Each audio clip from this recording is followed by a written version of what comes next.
All right, let's talk about something that's, quietly chipping away at pretty much all of our bank accounts.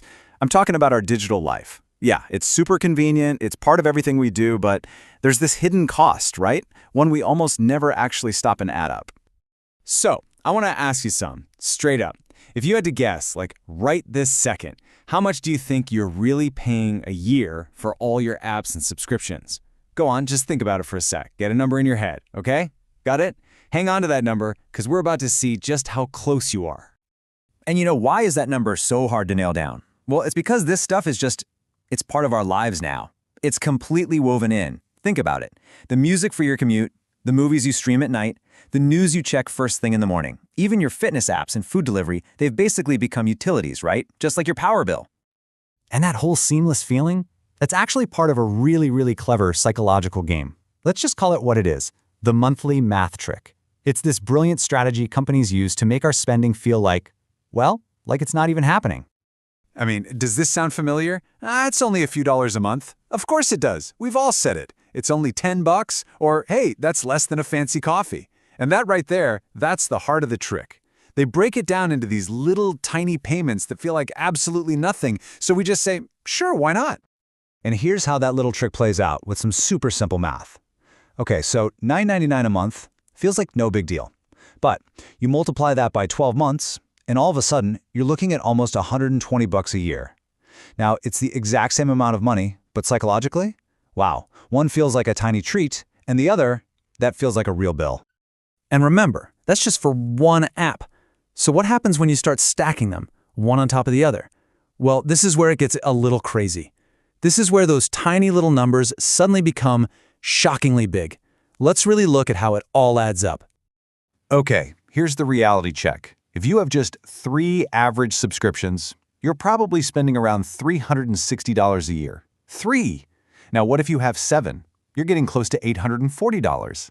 And for 10 or more, we're talking $1,200 a year. Easy.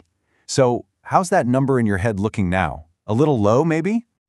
There's actually a name for this whole thing. It's called subscription creep. And it's exactly what it sounds like. It's that free trial you totally forgot to cancel. It's that streaming service you signed up for to watch just one show. Each one by itself is just a tiny little leak in your financial boat, but you get enough of them, and suddenly you're sinking, and you don't even know why. Okay, so that's the problem. And yeah, it can sound kind of depressing, right? A little overwhelming. But here's the good news, and it's really good news. Taking back control is actually super, super simple. All you need is a game plan. And here's how we're going to fight back against that sneaky subscription creep. We're going to use a simple but really powerful tool. I call it the 3-step subscription audit. And don't worry, this isn't about complicated spreadsheets or needing to be a math genius. It's just about getting clear and taking action. So here's how it works.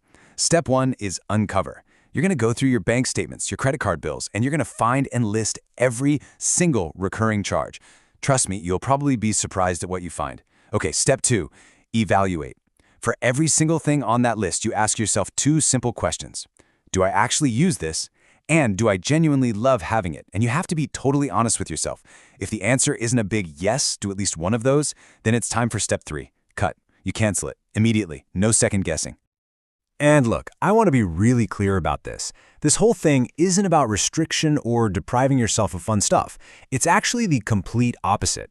It's about shifting from just mindless spending to intentional spending. It's about making sure that your hard-earned money is only going to things you actually, truly value. The payoff for doing this little audit, it can be huge. Seriously. Just by cutting a few of those subscriptions you don't even use or care about, a lot of people easily find they can save hundreds of dollars a year. I mean, just imagine freeing up an extra $500 without really changing your lifestyle at all. So I'm going to leave you with this one last question to think about.